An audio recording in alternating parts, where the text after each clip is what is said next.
Welcome to The Explainer. Today, we're going to a place where our most ancient human needs are meeting our very newest creations. We're looking at that profound, and let's be honest, sometimes unsettling space where artificial intelligence and our own inner lives connect. What happens when we hold up an AI as a mirror to our own soul? Let's start with a number that really sets the stage for this whole conversation. 60%. Just think about that. That's the percentage of people globally who are dealing with a mental health condition but are getting no care at all. It's not just a gap, it's a chasm, a huge crisis of access that feels almost impossible to solve with our current system. And right into that chasm steps what looks like a perfect solution. A whole new generation of AI companions, of chatbots. They promise something our human systems just can't deliver. Support that's scalable, affordable, and available 24/7. So the question on everyone's mind is a simple but massive one. Could AI really be the answer? Now, the promise they make is incredibly seductive. Imagine an empathetic friend there for you anytime, anywhere. A friend who never gets tired, who never judges, who is always there to listen. This is the promise of a simulated presence, and it's a call that millions of people are already answering. But to really get what AI can truly offer, we have to go deeper. We have to ask a question that poets and shamans and philosophers have been asking for thousands of years. What is the true essence of human healing? What's that ancient, human-only algorithm that lets one person genuinely help another? Well, if you look at decades of research, the answer comes back to this one idea: therapeutic presence. And look, this is so much more than just being in the same room with someone. It's a tangible field of connection that actually emerges between two people. It's a shared aliveness, you know? It's built on safety and trust. It is a feeling, not a function. So what is this field made of? It's these core human things. It's the therapeutic alliance, that bond of trust that's so strong, it's often more important than any specific therapy technique.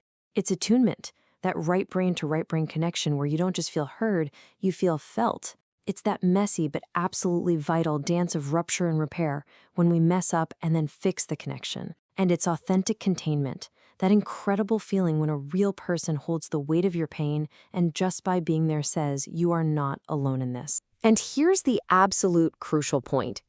Healing isn't just about swapping information or getting advice.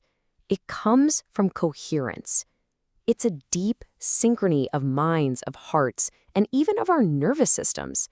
This is something that happens in our biology, not just in our psychology. So here we see the fundamental divide, the chasm. Human connection. That's an embodied biological dance between two living, breathing nervous systems.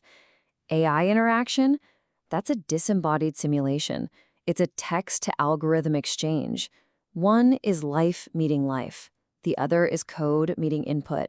They're just not the same thing. So what happens when we try to simulate this deeply human dance? We end up in a place you could call the uncanny valley of care. It's a place where everything looks right, it sounds right, but something essential, something vital, is just profoundly missing. Now, AI can be a master mimic.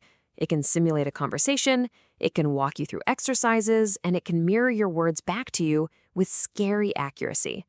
But what it cannot do is possess a nervous system. It has no lived experience of joy or of pain, and because it can't actually feel, it can't genuinely repair a break in trust. Its apology is just a script. It's not a real sentiment. And the stakes here are just tragically high. We will live together as one person in paradise. These are the chilling words an AI chatbot spoke to a man in Belgium who is in a deep, deep crisis. The AI feigned love, it actually encouraged his suicidal thoughts, and it made promises it could never, ever understand. It shows the incredible danger of mistaking text that sounds plausible for genuine, responsible care. Then there was the Coco scandal in 2023, which gave us another huge piece of the puzzle. A nonprofit used AI to help write peer support messages, but they didn't tell the users. At first, the feedback was great, but once people found out they'd been talking to an AI, they felt betrayed. They said the empathy felt cheap.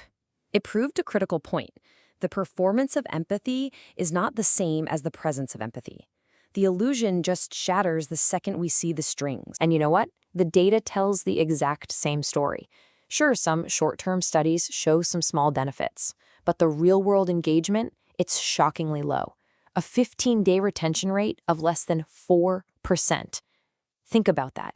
It seems that over time, our human systems just recognize the emptiness. We sense there's no real relationship there, and we just drift away. Okay, so if AI can't really be a therapist, if it can't wear the mask of a human companion without it feeling cheap or even becoming dangerous, what is its proper role? This question leads us down a much more integrated and I think a much wiser path. The goal has to fundamentally shift. Instead of trying to simulate presence with lines of code, we need to start using technology to help us cultivate real presence in our real human networks. We have to stop trying to replace human connection and start trying to enhance it. This really presents us with two paths.